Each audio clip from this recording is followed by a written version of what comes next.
Number one, most important thing in my life is not my wife, not my kids, and not my business. It's me as a spiritual unit. Work is a gift from God. I don't want to hustle, I want to prosper. How much can you get done with time? That is what a business is. My life is about punching, kind of like life did to me. I've learned to punch back. My dad died when I was 10, so when you don't have a father, I think it changes things. For 10 years, I used drugs almost every day. Nobody starts using drugs thinking I'm gonna be a drug addict. I just threw my addiction into work. You're gonna burn out, dude. At this pace, you're gonna burn out. I've heard this 1,000 times. I'm not burnt out. Poor people are extremely selfish people. You're thinking about yourself all the time. I want money. I want a lot of money. I want to give money away. You can't do that if you're broke. You know, I want to love my wife and I want to love the planet. I want to scale my love. Best investment you'll ever make is in yourself. You can't lose that investment.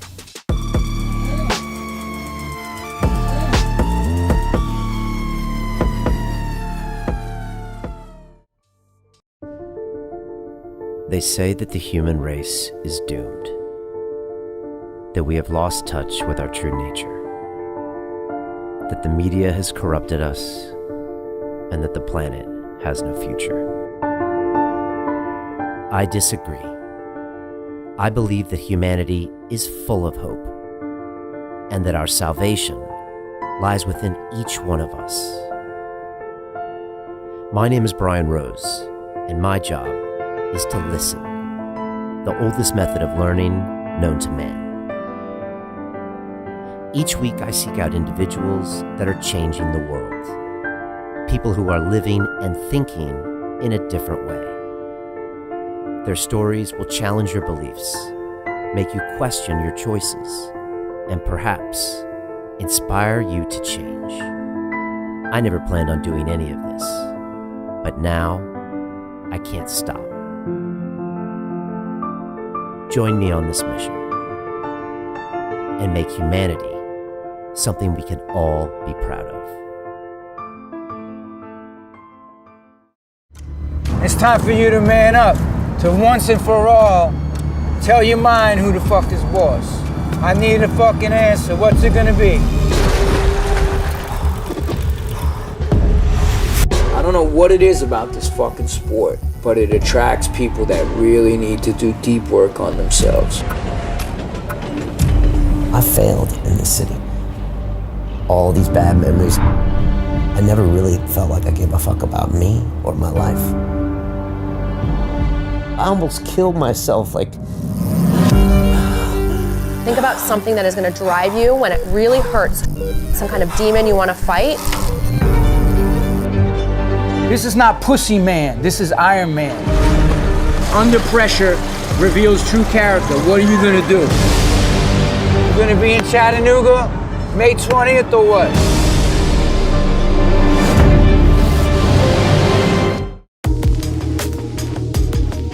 Let's face it, Grant Cardone is larger than life. You know him as the slick-talking American sales guy who drives around in his Bentley, flies in his corporate jet, and amasses as much real estate as possible. Sell or be sold, the 10X rule. This is the Grant you know and the one I thought I knew. But there's more to this man. There's a spiritual side. There's even a dark side. He was addicted to drugs for over 10 years, lost his dad when he was 10 years old and his brother even years later. And now he's here to make as much impact on the world in all aspects of his life.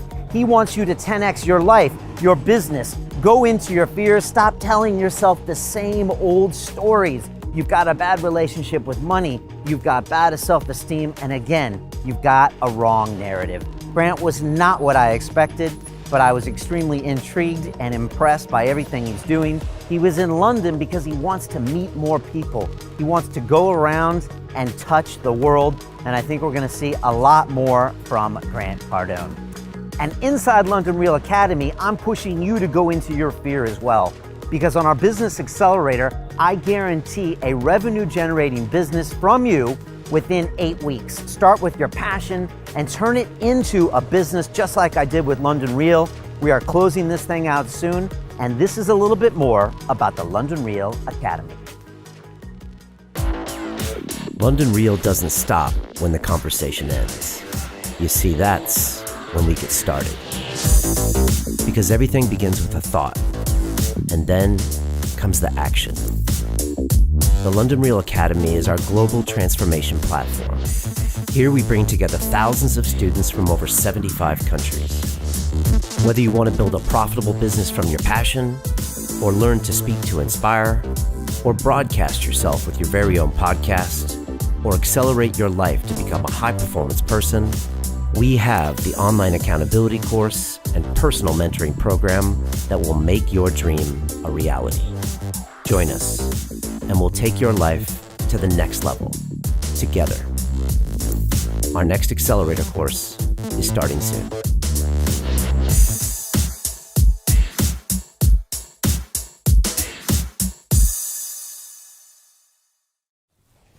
This is London Real. I am Brian Rose. My guest today is Grant Cardone, the New York Times best-selling author, sales training expert, and motivational speaker on leadership, real estate investing, entrepreneurship, and social media. Originally from Louisiana, you started from nothing and now have 5 privately held companies with annual revenues exceeding $100 million. Last year, Forbes magazine named you #1 of the 25 marketing influencers to watch, and you're the author of 5 books, including Sell or Be Sold, The 10X Rule, and If You're Not First, You're Last. Grant, welcome to London Real. Thank you so much for having me. It's awesome to have you here. It's great to be in this room, man. Hey, thank you very much. How is London treating you? What do you think of this city? Well, London's treating us as well as we treat it, except for the casino, which I lost 500 pounds pretty quick. But it's been great, man. We've been to Harrods and staying down in a nice little spot. So the hotel's nice. The people are great. Haven't seen Harry yet, but I've been trying to find him on the streets. Yeah, I heard you're pointing him out at Buckingham Palace. And people went for it every time. They did? Oh, yeah. I just started screaming out of my car, Harry, there's Harry sighting. Right? My driver just lost it. And he's getting married this weekend, right? Yeah. Okay. Yeah. Right. So you're stirring it up a little bit. Your Yeah. girls were on Tower Bridge, Yeah, right? Tower Bridge. So I called it London Bridge, but it was Tower Bridge. I don't know where I am most of the time, so. Yeah, I think when they sold the old London Bridge to the Americans in Arizona, they thought it was the Tower Bridge. Okay. That's the pretty one. Okay. Yeah. So you're liking it here. We're loving it. Well, I Okay. mean, the weather's been spectacular, so it's been great. People are phenomenal. Really? Yeah. Friendly. Yeah, maybe we're friendly. Okay. You know, and then they respond in kind. When you think of London when you're in Miami, like, what do you usually think about? British, European? Is it a different mentality than the Americans? Yeah, I think conservative, polite, manners, proper, all the things that I'm basically not. You know, that I even wonder, wow, will I fit in there? You know, will they accept who I am? And but I've had the same problem where I live, like those things, those social, you know, expectations of, not that I don't have manners, but the social norms, like fitting into something. You know, my whole life I've struggled with fitting in. And so, you know, living there and coming here, this is just like manners on steroids here, proper on steroids, right? Like, you have to be proper, right? A gentleman. And were you always that way? Just open book when it comes to your feelings and telling people what you thought? I mean, look, my dad died when I was 10, so when you don't have a father, a male image there to, like, you know, drop the belt, because my dad was an enforcer. And I think it changes things. You know, my mom, I remember after my dad died, my mom whipped me. She brought out the belt, and it was a joke. It was like, this is hilarious. Like, I'll never be whipped again, right? So, you know, I was without direction, and you know, I missed that guy directing me and being that mentor and that strong, you know. And then I had my mom just scared and trying to figure things out. So you got a 10-year-old kid, man, a twin brother. So I had a force. We were a unit. We're bored. School didn't help because we're bored. And you were born in Lake Charles, Louisiana. Yeah, little small town, yeah. What is that like for people that have never been to Louisiana, that don't know what it's like down there? How would you explain it to Prince Harry?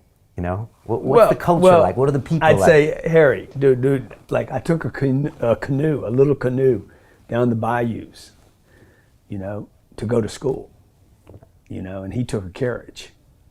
So no, it's a little small town.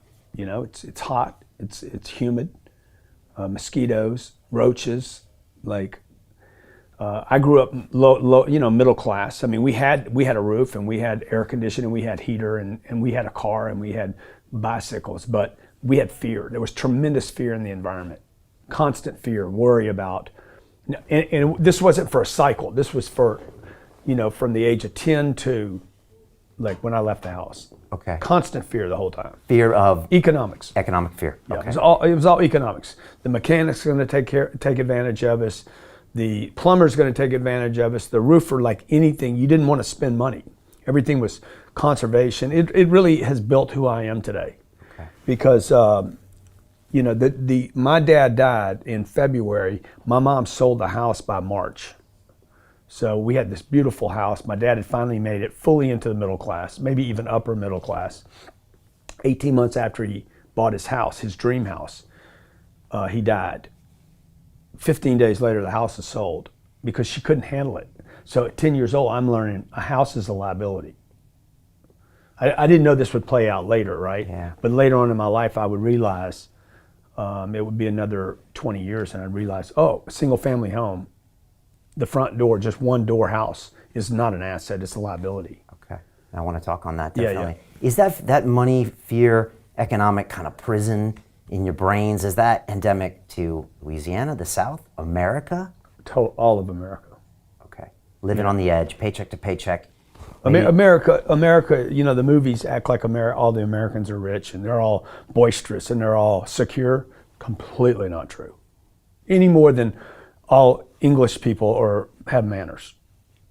So the Americans, or 76% of Americans live paycheck to paycheck. 64% of Americans that have businesses break even or lose money. The land of the brave and the home of the free, that's our American anthem. It's not even close to the truth. Most people don't have any money and have accepted the fact that they don't have any money. They don't have any leftover money. They're fearful of money constantly. They overspend. They don't know how to produce money. They definitely don't know how to multiply it. Might be a world condition. Because you know what everybody's been telling me here is like, dude, I said, what country am I describing? Right here. Yeah. Do you think the American kind of brashness comes from that underlying fear? No, I think that comes from the movies. Most Americans are not brash. Okay. You know, I would be my persona, which is like who I've just figured out how to get away with it. Most Americans are not brash by any means. Okay. So even you're an outlier in Miami. Oh, no, without a doubt. Okay.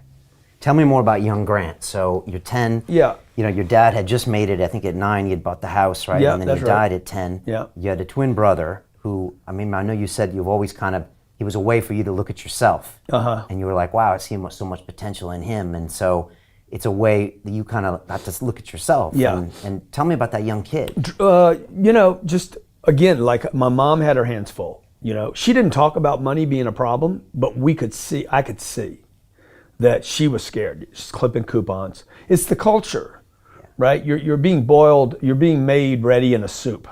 The culture is the soup, and you're being cooked in the soup, and that's where we're collecting our data from. And so the information was, you know, save your money. A penny saved is, you know, penny earned, and everything's preservation and conservation and you know, protection and conservation and Which is like, BS, because it's passive. Well, totally.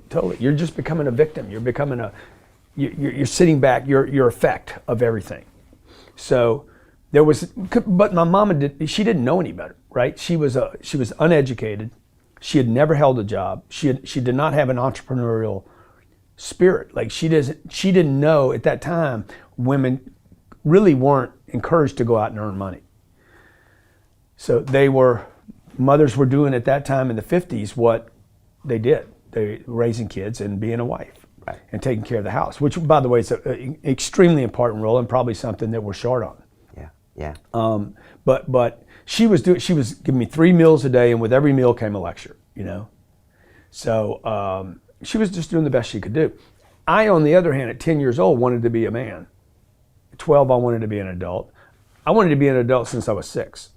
When I saw that whoever had the money decided where we went, I wanted money. I didn't want money because of money. I wanted money because it appeared to me that whoever had the money had control of the environment.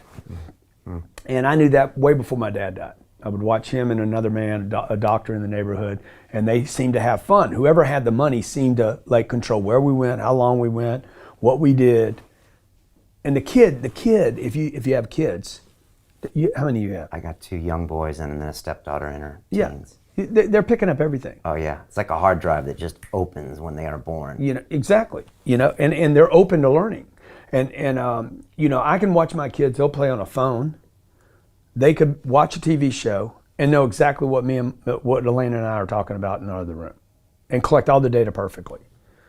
But when you take an adult and put them in that setting and they're like, hey, wait a minute, I got to pay attention to this. But the kid doesn't do that. The kid's like, I can consume here, I can consume off the game, and I can pick up your conversation and duplicate almost all of it perfectly. Okay. And so what? As adults? And I was doing the same thing. Okay. All right. I'm picking up everything from my brother, my older brother, my twin brother, my mom, TV, John Kennedy gets killed. I'm picking up data everywhere. My dad dies. I'm picking up all the data, right? And that's what makes, that's what like starts forming the character of the individual. My dad wanted to be rich. He never said that to me, but later I would find out my dad wanted to be a wealthy man. And he didn't get there. He fulfilled his personal obligation as a man to take care of his family and his wife and his kids and be a good example to his parents. He didn't get the freedom part, you know, which he really wanted. And I think some of that might have been left in the environment for me to grab. Is that why you're doing what you're doing now? I don't think that's why I'm doing it, but certainly that was it was an inspiration. Okay. To kind of get there where he wanted to go. Maybe. You know, my brother's got it. Okay. In a different way though. My brother and I do money completely different. He's much more free willy with it. And I'm much more, okay, I'm gonna turn this into something and not take as many risks. But I had 2 sisters and an older brother in the environment. My older brother died when he was very young. My 2 older sisters, they didn't get it as much in the same environment. So you can't just say it's an environmental thing. Talk to me about the teenage Grant. Yeah. You're doing lemonade stands and paper No, routes? I'm doing drugs is what I'm doing. 16 years old, I smoked weed for the first time. Louisiana, you're not doing lemonade stands, man. It's a great conversation. Selling baseball cards and selling flowers, but that's not what we were doing. We were in Louisiana. We're shooting guns. Anything that moves, we shoot it. You know, I have a rifle, 22 caliber rifle at 12 years old. We're wild, man. Okay. Wild kids. We're having mud wars in the lake and kumquat battles with the neighbors and smashing eggplants in the cars. Like, we're bored. Like we have the worst problem in society, boredom. Still a problem there. Today? Oh, for everybody, not just me. Okay. This is my projection on all of mankind, but yeah. When people are bored, they become problematic. Okay, and you times 10. Yeah, I mean, yeah, definitely. Okay. And so we smoked some weed at 16. Yeah. And that's the start of a road. Yeah. And why do you think that was so attractive to you? It was not attractive. Okay. No, it was. I knew when I picked it up, I'm like, this is terrible, doing this. I don't know why I'm doing this. I know I'm going to regret doing this. But, you know, my brother was doing it. Brian, my buddy, was doing it. I wanted in. Peer pressure was very powerful. You know, how do you go it alone here? So smoked weed. Next day I smoked it again. Next thing you know, I'm like full into drugs. And nobody starts using drugs thinking I'm gonna be a drug addict. But within probably 2 years, I was doing drugs every day. Okay, not just weed, other stuff. Anything. Okay. Like, this is before the whole pill crisis down south, so it wasn't necessarily that. No. This was way before the opiate. Right. No. Because that would have been really dangerous. Yeah. Okay. But this was dangerous enough. Okay. So why for you? Because I mean, I became a full-fledged like drug addict. Okay. And I'm smoking, popping pills, any drug. There was no like everybody. What's your drug of choice? Like any drug. Alcohol, cocaine, anything pills. that would change my attitude, or fill up the boredom. Is it boredom, or just maybe the negativity and fear and uncertainty of the area or of your life? Or? Like, yeah, sure, all that, you know, like, you know, the rehab I went to said that you have a disease, you know. I don't know, I don't believe that today, that some people have a disease. There's no test for the disease anyway. Like, there's diseases now for everything that they have no test for. So I don't think it's a disease, or I was somehow picked to be a drug addict, or I have some DNA to be an entrepreneur. Or me and Gary Vee had this conversation. He thinks entrepreneurs have some DNA. I said, that's the dumbest thing I've ever heard in my life. That means some people can't be entrepreneurs. Which is not true. No, you do drugs enough, it won't matter what your DNA is. You do anything enough. You go into a casino enough times and play enough times, you'll become addicted. Just like a game. Like, you play a game enough times, enough levels of Candy Crush, and you'll want to get to the next level. So, and that's what happened with drugs. It was 15 years old to 25 for 10 years, some 9.5 years. I used drugs almost every day. It's heavy. Yeah, it was terrible, man. It was terrible. The drugs are one thing, but the degradedness of the individual. It chips away at your self-esteem little by little by little, right? And then by chunks, and then by big blocks. So by the time I'm 19, I was as close to zero as a person can get. And I'll go lower than that before it's over. Okay. And yeah, you said that you thought your low was much higher than it really was. Yeah, right? yeah. You thought your rock bottom There's a lot of rock bottoms. Okay. You know. If I had met Grant then, like, what would he be like? No eye contact, just real, not even there? I weigh 170 pounds today. I weighed 130 pounds then. Gray, very gray. My nose is damaged from the inside. You know, like, it was ugly, dude. It was bad. Yeah. Okay. And when you're 20, your older brother dies. Yeah, when I was 20, I mean, you did the research. Well, you know, I like to know what's going on. So, yeah, and that doesn't help anything, right? Well, my dad died when I was 10. Yeah. So, like, I'm thinking, man, life is short here. My brother dies 10 years later. I talked to him the night before. On a Sunday night, I talked to him. Monday morning, he was dead. So that gets reinforced, you know. And John Kennedy died in between. No, he died before my dad. So all these messages, you're getting punched. Like, even John Kennedy's death, right? It's a big deal, right? I don't think people understand. I was 5 years old, man. I'm 5 years old. I'm in a house. I don't even know what I'm watching. I just know that there's grief in my house, on TV. Like, there was grief in the entire nation, probably in the whole world. You feel this event happening, you know? And there are these events that happen that shift people's, that are so powerful and so big. And I'm starting to have these, and they're being re-stimulated as time goes on, right? They're mounting on top of one another, and they're punching in a message. Which by the way, there's some goodness that comes out of that, because the time is now. Yeah, exactly. Time is now. Be in a hurry. And also, dude, if you punch on anything long enough, you could actually change things. Like, my life is about punching. I'm a puncher. Like, I punch a lot. I punch hard. But mostly I punch persistently. Kind of like life did to me. Like, I've learned to punch back. Is that like banging your head against the wall until the wall breaks? Yeah, the wall breaks. The wall will break. Yeah, your head will get bloody. Yeah, the woman I'm married to, she just broke. She's just finally like, okay, maybe you're a good dude. 13 months later. Yeah. She said yes.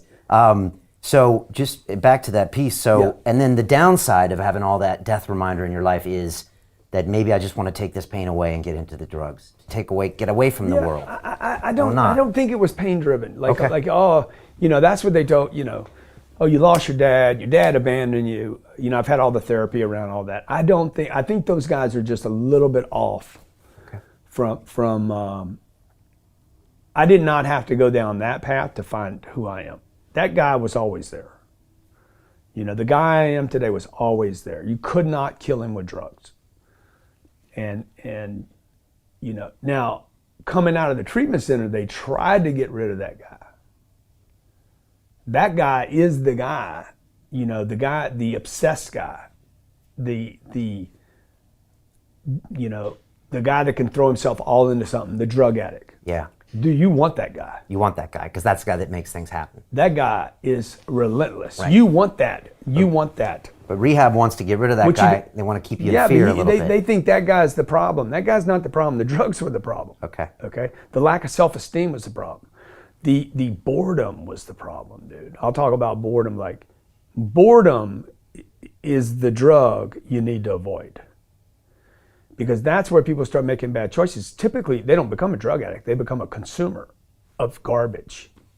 Right. They waste time. They consume excuses. You know, so that happened here. I see that here a lot. Okay, in this city? Yeah, in this country. Oh, in this country, okay. Yeah. What was the rock bottom that got you into that rehab? My mom, but it wasn't the drugs. It wasn't. I was beat up. I had 70 stitches put in my head and face with a guy pistol whipped me. Why was that happening? You talked about that incident before. Blood Because all over the room. I told another dude, this guy said something to me, and I said something to him, and he sent a boy, you know, to teach me a lesson. So, Louisiana style. Yeah, yeah. Okay, with a gun and everything. Yeah, because You still got scars from that. oh yeah, totally, Okay. totally. Here above both of my eyes, underneath the eyes, over my mouth, and you know, they wanted to disfigure me. Just imagine how handsome I would have been just without that. Did that event help you? No. That just beat up the self-esteem even more. Okay. It degraded me another level, because now, like, you can't even stand up for yourself, dude. You won't even fight back, which I did, but that just, you know, the guy was a lot bigger than me. So now I'm in a space where there's criminals and gangsters and real physical harm. I don't know how to get out of this space, and I don't know how to play by those rules, because I'm not that guy. I'm not the guy that will beat up somebody. You know, I'll do what I can to protect myself, but I won't play that level. So now I'm in a terrible place, because I can't win in this space. So I'm 23. I'm in the hospital. I'm gonna quit drugs now. I was doing drugs before the day was over. I couldn't stop, man. Yeah. So 2 years would go by. I continued my behavior. You would think this would be the one, right? And my mom, you know, my mom had this little business going on. She was trying to run this little business, and I walked in. I was all sloppy, loaded, and she's like, "I'm done. Don't come here anymore. You're not welcomed here anymore. This might be the last time we see each other." And I was in a treatment center 30 days later. Yeah. The most powerful things, relationships, right? Yeah, man. Get Tough you to do love, man. something, My mom yeah. said, "Hey, I'm And done." that was it. She had enough She of your meant it, too. nonsense. Okay, and you knew she meant it. So look, I was disgusted. I needed something. I Yeah. needed one more thing to just, like, okay, one way or the other. I was dying. I'd been dying for 9 years. My mom just turned her eye to it. She didn't want to confront it. If you're the mother of a drug addict, you know. You know before he knows. Yeah. Yeah. So I'm doing this whole Ironman race, and I came open about my own heroin overdose in 01. So I know what you're talking about, you know, and everyone knows it around you. Yeah. And the only thing that made me hit rock bottom was that everyone abandoned me. And I went and saw a bunch of them in New York recently, first time in 16 years, and I'm like, thank you. Because if you hadn't have told me, they basically say, fuck you by getting out of your life. And it shows you that it's no longer acceptable. And that's the only thing that would make me do when it. your drug dealer tells you have a problem, you know? Yeah, well, that's a problem too. But like, you know, waking up in a hospital almost dead doesn't do it. It's like something else is a trigger. And so rehab did teach you some things. And dude, I wanted to recover. It's not like I didn't want to do it. I had tried to quit. You know the deal. At least 10 times a day. I quit drugs for 9 years. Today I'm gonna quit. 5 minutes later I'm using. And then I'd say, okay, I'm gonna quit. That's it. I'm done. I'm not gonna throw it away yet, but I'm done. And then an hour and a half later, dude, I'm doing drugs again. So every day, it's not just the drugs. It's not just what you're doing to your body. It's like the number of times I quit and couldn't quit, right? And then started again. Like, you know, it's just like you start like losing any sense of self-respect. Right. Yeah. And so how do you get that back? You go to rehab. I go to rehab. And they teach you about maybe how to mentally to deal with staying away from the drugs. But not really, man. Okay. I wonder if the treatment centers aren't just, you know, just adding to the problem. How so? Well, I mean, I know the intention's good, but most of them today are producing a different kind of drug addict. You know, they're going. I'm going in on some, you know, one drug and coming out on phenobarbital. I mean, they gave me drugs while I was there. Okay. They said, don't not take these. You need this drug. You are a drug addict. You will never recover. It is a disease. You have it. You cannot recover from it no matter what. Give up all your ideas. You know the whole inventory thing. You do the inventory and you told them, no, you're wrong. Yeah, he's like, man, give up. He's like, you'll never make it. He's like, your chance of making it. I said, oh, really? Why am I going to fail? He's like, and I had 28 days now. I'm like, shit, dude, I just quit using drugs for 28 days. That's really all I needed. Right? I needed to know I could go some period of time without using drugs. So he. And that was it. No relapse after that. There's never been a relapse. That's crazy. So he said, if you hold on to these ideas of the books and being famous and getting rich and all the stuff that I told him was underneath all this that I'd been covering up, right? You'll never make it. Be satisfied. I can't, you know, it's the echo in my mind of him saying, be satisfied with one thing. Don't use drugs one day at a time. If that's all you get out of life, I'm like, fuck this dude. That will not be what I'm known for. Yeah. And I went to meetings after that and I kept hearing that. But I kept hearing it from people that didn't recover more than just the drug addiction or the alcoholism. The rest of their life never recovered. Because they're playing kind of small and safe and scared. Because every day they're they playing might with go, the just. Okay. Just be sober. Just don't use. Right. And I don't think I was made to just anything. Yeah. Yeah, I've never been to an AA meeting, and I know they do a lot of great things for people, but it always seems in a weird way that you're kind of getting up there and saying, I'm always this addict, I have this disease, and I'm just a win today because I got up here and didn't drink. Yeah. But it's like, well, wait a second. Yeah, a win today would be if you went and fucking crushed it. Yeah, exactly. And so, but then they want to hold you back because they think that's addiction manifested or that's going to bring you back. Yeah, dude. I was even told, well, because I came back and I started working. I just threw my addiction into work. I needed something to throw into, right? Yeah. So I said, okay, I have to stay busy. Time is my enemy. Time is my problem. When there's too much time, Grant goes freaking nuts. And yeah, you're OCD and you're ADD and you're ADDHD and you're ADHD and I'm like, yeah, where's the test on this shit? Like I can measure certain things. The stuff you guys are talking about, I know how tall I am. All this other stuff you guys are talking, sounds like it's made up to me. Subjective. It's bullshit. It's also inconclusive. So if you are, so what? Yeah. You still need a plan. Like, how about we take some blind tests and see how many different people, like the book's about that thick, okay? Who does it benefit to label me? Drug companies. Totally. Like who's on the other end of this? Remember, I came out of that treatment center with a bottle of pills that they told me I would be on for the rest of my life. I was on them for a day, threw them away. Now I'm really getting sober because now I don't have any of this in me. Now I get to start making my own decisions, right? So I threw myself completely into my work. I had a job that I hated, threw myself into it completely. Now my sponsor, who I had a sponsor, that was good. That was very helpful and very limiting. Right, your mentor can help you and limit you. They hold you on the leash and that. Be careful. Like, who's your mentor? Everybody's got one, by the way. Most people have too many. It's not like everybody's got one or many, and so mentors can be a problem as much as a lift. Okay. And so he says, "You've just replaced one addiction for another one." I'm like, well, "Fucking, does that make you a genius?" Like, of course I have, dude. I got to replace this free time with something. I was using drugs 10 hours a day. I have to replace it with some energy, right? I don't want to just go into a void. Well, he was doing 3 meetings a day. And I'm like, I can't do 3 meetings, dude. I need to be a productive member of society. I have potential. Had you been productive before? Yeah, I remember being productive when you asked that question with my dad. I remember being productive with my dad. I was 9 years old. My dad taught me how to work. He never talked about work, but the way he went to work. And then we were in the yard one day and we were stuffing, we were picking up leaves and branches and pecans. And I would watch my dad. He was like, to me, as a 9-year-old, he looked like an artist. He was coordinated. I wasn't. He was fast. I was slow.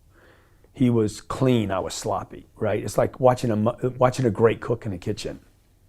It's like You know, it's just fluid. She doesn't read, she doesn't have to check, she doesn't slow down. Everything's kept pretty clean.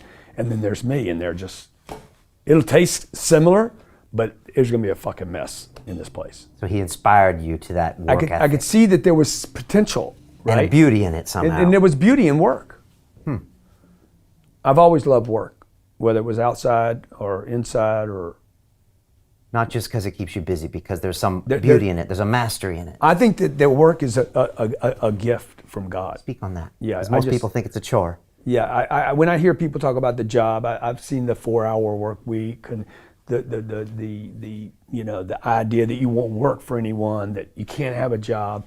It just kills me. You don't like the 4-hour work week concept because it tries disgusting. to engineer you out of doing something. It's disgusting to me. Explain.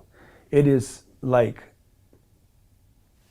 it's disgusting that anybody would want to outsource everything.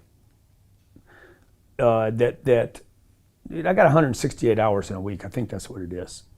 I don't know exactly what the number is, but dude, I want to use them all, man. And you want to get your hands dirty and do things that don't scale and Totally. I want do things you don't want to do. Absolutely, I want to do things I don't want to do. I hear guys say, "I don't do stuff I don't want to do." Fucking do. Who are you? Like, who's taking care of you then? How arrogant that you wouldn't do something you don't want to do. And nobody successful does things they only do. Well, I do shit I want to do. I don't want to do every day. We drove over here 45 minutes. I don't want to fucking sit in the back of the car. I don't care how nice the car is. Who wants to sit in traffic for 45 minutes? I do stuff constantly I don't want to do. It doesn't matter what I want to do. You know, what's my purpose? What's my potential? And am I willing to work toward that? So an idea that I would work 4 hours, no, well, that's just not real for me. Like, I would not read the book. If you told me, hey man, I got this opportunity for you to work part-time, I have zero interest. I want to be great at what I'm doing. And I know without reading any book, I have to dedicate time and energy, effort, and I have to hit. I have to be frequent. You know, I've never gotten good at anything. It's been a lot of work for me. So everything for me, whether I'm that little uncoordinated kid, it's taken a lot. You know, it's taken me 30 years to find any kind of success or any sense of, okay, I'm starting to find myself.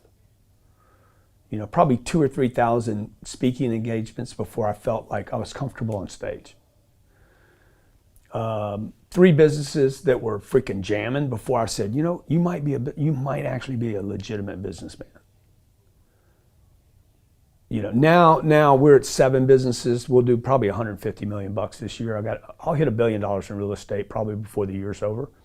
I'm just starting to feel like, you know what? Maybe I'm gonna make it. You know? By going into all the things you felt insecure at, the things you were not good at, the things you didn't even like to do. Dude, that's been your modus operandi for the last 30 years. Totally.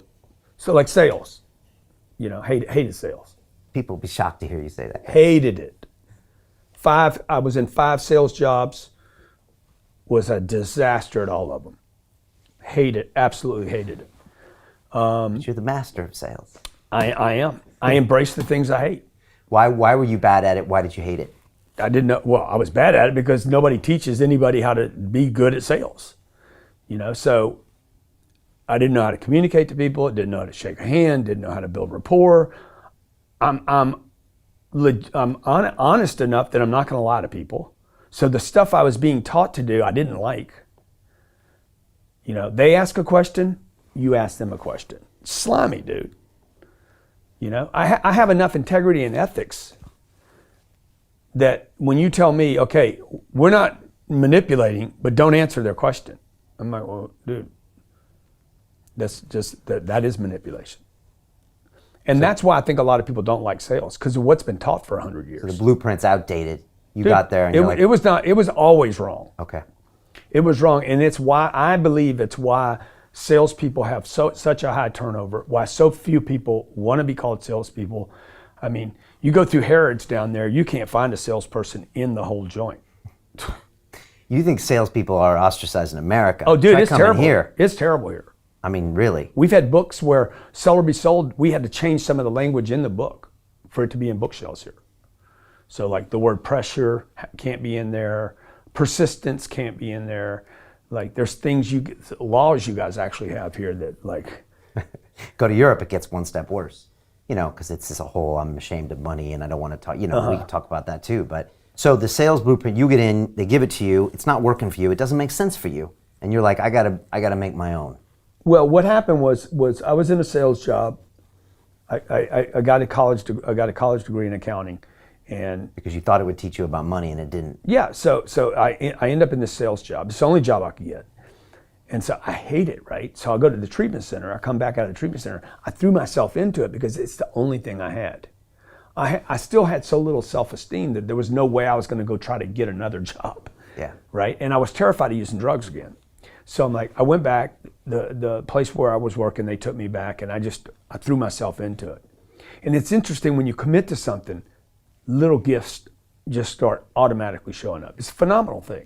It's happened my whole career. When I fully commit, somebody will bring me something. And there's resistance along the way and problems along the way, but if you get through those things. dude, if you just like super commit, Okay. and then look, then keep your eyes open. And by the way, the package may come wrapped in a package you weren't thinking about, Hard work. or like a voice, or like a person, or you know, maybe from a different direction than you thought, or an offering where you're like, you read something about this and that's not the thing. Like all throughout my career, it's come in weird kind of ways.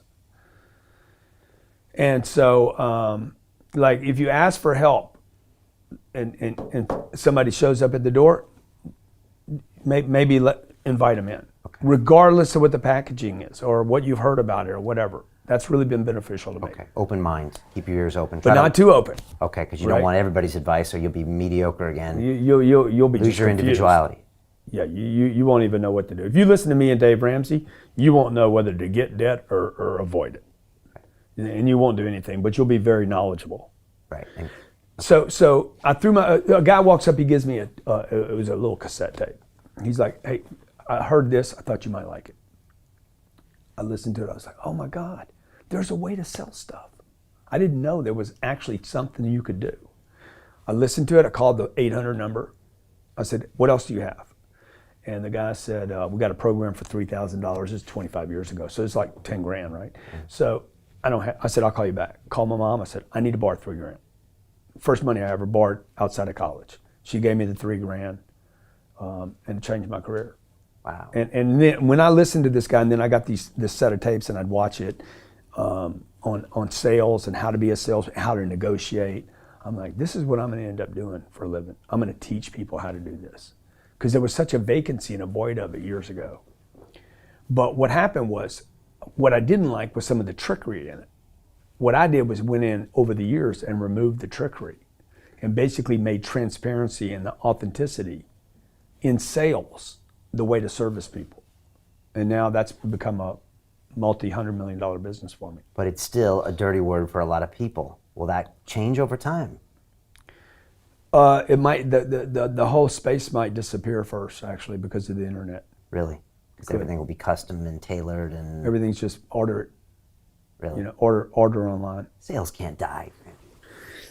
Well, Don't human opinions always need to be yeah, changed and challenged? Isn't I that what sales don't is? think it dies. Like, you know, the strategy of negotiating with people. Like I do big deals today. Like, you know, I used to think a $20,000 deal was a big deal, but no, I'm working on $200 million deals today. So those deals are probably not going to be done over the internet.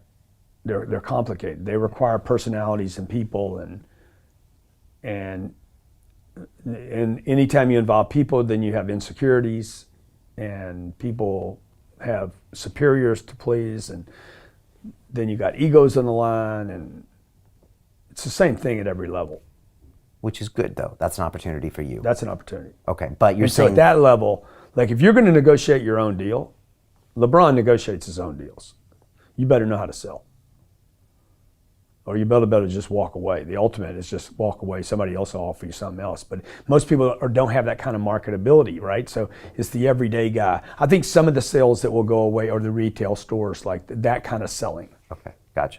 Where it used to just be the human touch point. Okay. I think it's going to depend now on a click. Okay. You're still going to touch somebody and they're going to convince you this is the thing to buy or whatever, but some of that's going to go away, but you're still going to, the most important things in your life, you're still going to want to negotiate, find the right person, negotiate, like your job, you know, or opportunity. I got guys that work for me that are 33 years old, make $1 million a year. They negotiated the right deal for them, found the right guy. Negotiating isn't always about buying this piece of furniture, right? They negotiated with themselves as well as the marketplace. And found a deal that made everybody Yeah. win.